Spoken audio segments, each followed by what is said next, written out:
आऊज़ुबिल्लाहिमिनश्शैतानिर्रजीम बिस्मिल्लाहिर्रहमानिर्रहीम। अच्छा viewers, JavaScript tutorials को आगे बढ़ाते हुए आज हम सीखने जा रहे हैं कि जावास्क्रिप्ट के अंदर डाटा टाइप्स क्या होती हैं। तो चलिए स्टार्ट करते हैं आज का ट्यूटोरियल और हम देखते हैं। सबसे पहले नंबर पे हम देखेंगे कि जावास्क्रिप्ट के अंदर डाटा टाइप से क्या मुराद है। देखिए, आप किसी भी प्रोग्रामिंग लैंग्वेज को ले लें तो उसके अंदर हमारे पास कुछ, जब भी हम कोई वेरिएबल क्रिएट करते हैं तो उसकी एक ख़ास डाटा टाइप होती है। जिस तरह हमने पिछले ट्यूटोरियल के अंदर देखा था कि हमारे पास वेरिएबल्स क्या होती हैं, यानी कि मेमोरी के अंदर एक स्पेस होती है या कंटेनर होता है। तो जब हम वो क्रिएट करते हैं, कोई भी प्रोग्रामिंग लैंग्वेज ले लें, तो आम तौर पे उसका हमें उसकी एक डाटा टाइप मेंशन करनी होती है। अच्छा, अब जावास्क्रिप्ट के अंदर भी डाटा टाइप्स यूज़ होती हैं। ये एक अलग बात है कि इनका जो मैकेनिज़्म है वो सारा बिल्ट इन है, लेकिन बहरहाल इसके अंदर डाटा टाइप्स यूज़ होती हैं। तो हम सबसे पहले नंबर पे हम ये देखेंगे कि हम अपने जावास्क्रिप्ट प्रोग्राम के अंदर डाटा टाइप्स को कैसे यूज़ कर सकते हैं। देखिए, जो आपके पास जावास्क्रिप्ट है, जावास्क्रिप्ट जो लैंग्वेज है वो बेसिकली डायनामिकली टाइप लैंग्वेज है। मतलब क्या है कि इसके अंदर डाटा टाइप ऑटोमेटिकली या dynamically internally automatically data type किसी भी वेरिएबल को जब हम क्रिएट करते हैं असाइन कर दी जाती है। और अगर आप उसको नंबर असाइन करेंगे तो नंबर डाटा टाइप में हो जाएगी। अगर आप उसे स्ट्रिंग देंगे तो स्ट्रिंग हो जाएगी। अगर आप बूलियन देंगे तो बूलियन स्टोर हो जाएगा। इसी तरह अगर कोई ऑब्जेक्ट होगा तो ऑब्जेक्ट हो जाएगा। अब वो कैसे होता है, देखिए सबसे पहले नंबर पे मैंने यहाँ पे एक वेरिएबल डिक्लेयर की है जिसका नाम है माई वेरिएबल और उसको वैल्यू असाइन कर दी है 17। अब मैं अगर इसे अलर्ट बॉक्स के अंदर जाके चेक करूँ और देखूं कि इसका जो है क्या रिज़ल्ट आता है, तो ये देखें उसने, हालांकि मैंने यहाँ पे कोई डाटा टाइप मेंशन नहीं की, लेकिन यहाँ पे जब मैंने अलर्ट टाइप के अंदर उसकी टाइप, ये एक फंक्शन है या यूँ कह लें कि ऑपरेटर है, बिल्ट इन ऑपरेटर है जावास्क्रिप्ट का, उसके थ्रू जब मैंने इसको पास किया है वेरिएबल को और चेक किया कि इसकी टाइप क्या है, तो उसने बताया कि नंबर है। अच्छा, अब फ़र्ज़ किया मैं ये करता हूँ कि यहाँ पे एक स्ट्रिंग दे देता हूँ। अब मैं क्या करता हूँ, अब जाके अगर मैं इसे अलर्ट करूँ और ये देखें, अब हालांकि वही वेरिएबल है जो ऊपर यहाँ पे हमने जब उसे 17 असाइन किया है तो उस वक्त वो शो कर रहा था उसका नंबर, लेकिन अब यहाँ पे टाइप किया है तो यहाँ पे स्ट्रिंग। तो इसका मतलब ये हुआ कि ये जो ऊपर हम बात कर रहे हैं कि डायनामिकली टाइप लैंग्वेज है और ये डाटा टाइप ऑटोमेटिकली असाइन हो जाती है। तो जावास्क्रिप्ट के यूँ कह लें कि एक बहुत फ्लेक्सिबल लैंग्वेज है, तो इसलिए बहुत इसे कहते हैं कि बहुत आसान भी है दूसरी लैंग्वेजेस की निस्बत। तो इस वजह से हम ये कह सकते हैं कि ये वाकई internally automatically data type assign हो जाती है। अब अगर फ़र्ज़ किया मैं अगर यहाँ पे कोई स्ट्रिंग दूँ, अच्छा इसमें स्ट्रिंग के हवाले से एक और चीज़ जो ख़ास बताने वाली है वो ये है कि आप सिंगल कोट्स भी दे सकते हैं और डबल। अब फ़र्ज़ किया मैं अगर डबल कोट के अंदर ये स्ट्रिंग दूं और इसे जाके प्रिंट करूं तो ये प्रिंट हो जानी चाहिए। अच्छा, अब मैं अगर इसको अलर्ट करूं यहाँ पे तो ये देखें आपके पास एक तो ऊपर वाला वो शो हो गया, सॉरी ये यहाँ पे चूँकि मैंने वो प्रिंट नहीं कही बल्कि उसकी टाइप चेक की है तो वो स्ट्रिंग ही है। अब अगर मैं ये टाइप हटा के जो स्ट्रिंग है इट्ससेल्फ, इसको अगर मैं प्रिंट करूँ या अलर्ट में ले आऊँ तो ये देखें, वेलकम टू एचटेक IT education, you are requested to subscribe this channel. By the way, मैं अक्सर भूल जाता हूँ और अगर आपको ये कंटेंट अच्छा लग रहा है और इस चैनल पे आप नए हैं तो काइंडली चैनल को सब्सक्राइब करें ताकि हमारी हौसला अफजाई और इससे अच्छा कंटेंट आपके लिए बनाते रहें। अच्छा, अब ये सिंगल कोट के अंदर भी ये सही है और इसके अंदर आप स्ट्रिंग के लिए डबल कोट भी यूज़ कर सकते हैं, लेकिन कुछ केसेस होते हैं कि आपको वहाँ पे सिंगल या डबल यूज़ कर। अब ये है कि यहाँ पे चल गया। अब कुछ केसेस कौन से हैं, अगर वो मैं आपको चेक कराऊँ, जिस तरह ये देखें, फ़र्ज़ किया मैं क्या करता हूँ कि मेरे पास यहाँ पे एक ऑन क्लिक इवेंट है। इसके अंदर भी आपको बताया था कि हम यहाँ पे डायरेक्ट जावास्क्रिप्ट कोड लिख सकते हैं। अब अगर मैं फ़र्ज़ के एक वेरिएबल डिक्लेयर करता हूँ x और यहाँ पे अगर डबल कोट लग देता हूँ, यानी कि इस स्ट्रिंग को अगर डबल कोट रखूँगा तो अब इस केस में एरर होगा। एरर क्यों होगा? उसकी रीज़न ये है कि चूंकि जो आउटर आपके पास ऑलरेडी एक स्ट्रिंग है वो ऑलरेडी यहाँ पे हम उसके लिए डबल कोट्स यूज़ कर रहे हैं, तो इसलिए इंटरनली तौर पे अब हमें इसे सिंगल कोट रखना पड़ेगा।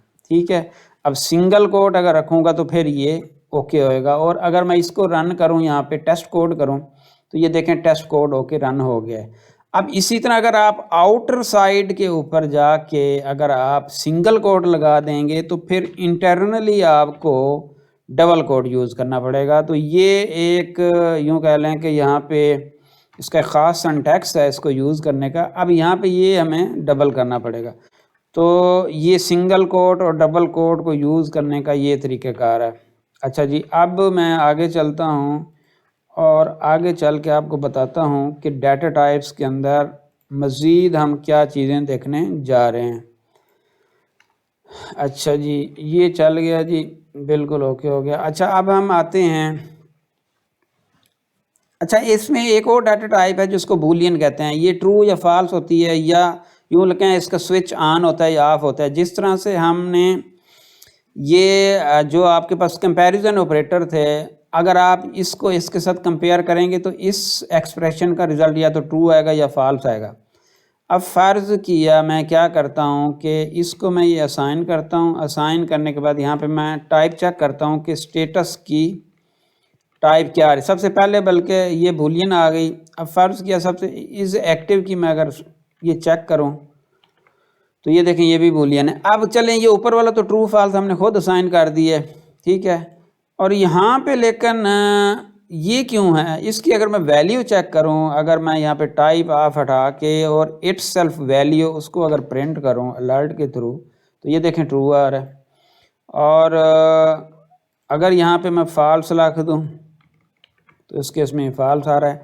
अब अगर मैं ये स्टेटस का वैल्यू चेक करूँ, सॉरी कंट्रोल सी, और स्टेटस को चेक करूं तो इसका क्या आ रहा है, ट्रू आ रहा है। ट्रू क्यों आ रहा है? 7 इज़ लेस दैन 8। अगर मैं ये लिख दूं 8 इज़ लेस दैन 8 तो ये फॉल्स होना चाहिए। अब ये देखें फॉल्स आ गया। तो अब यहाँ पे भी हमने कोई डाटा टाइप मेंशन ही, तो कहने का मतलब है ये हुआ कि जो हमारे पास डाटा टाइप्स हैं वो इंटरनली हैंडल हो जाती हैं। इसी तरह हमारे पास डेट भी है। अब फ़र्ज़ के यहाँ पे मैं अगर न्यू डेट देता हूँ, ये न्यू एक फंक्शन है जो डेट करंट डेट रिटर्न करता है। इसको अगर मैं अलर्ट के थ्रू जाके चेक करूं तो इस केस में मुझे ये यहाँ पे ये देखें ये आपकी जो डेट है वो दे रहा है। और उसके प्रिंट करने के लिए मैंने सिंपल क्या किया है, यहाँ पे पहले ये तो खैर उसकी डाटा टाइप है वो जो बता रहा है। ये दोबारा अगर मैं इसे करूँ तो ये देखें ये ऑब्जेक्ट है, यानी कि डेट नहीं, सॉरी इस केस में ये डेट जो है एज ए ऑब्जेक्ट ट्रीट होता है। अब ये ऑब्जेक्ट है और उसकी वैल्यू क्या है, उसकी वैल्यू 23 नवंबर 2022। और उसको गेट करने के लिए मैंने क्या किया, वही जो ऊपर डेट मैंने वेरिएबल डिक्लेयर की है, डेट के थ्रू जाके मैंने लोकल डाटा स्ट्रिंग में कन्वर्ट कर लिया है। अगर मैं ये लोकल डाटा स्ट्रिंग ना करूं तो ये काफ़ी इसका बहुत बड़ा वो फॉर्मेट है वो डिस्प्ले होएगा। ये देखें Wednesday November this and so on. तो ये तो मुख्तलिफ डाटा टाइप्स थी, तो ये आपको अक्सर जावास्क्रिप्ट प्रोग्राम के अंदर यूज़ करना पड़ सकता है। अच्छा, इसमें एक और बड़ी इंपॉर्टेंट चीज़ जो बताने वाली वो ये है कि जावास्क्रिप्ट के अंदर ना एक होती है चीज़ अनडिफाइंड, एक होती है नल और एक होती है एम्प्टी स्ट्रिंग। अब इन तीनों में क्या फ़र्क है?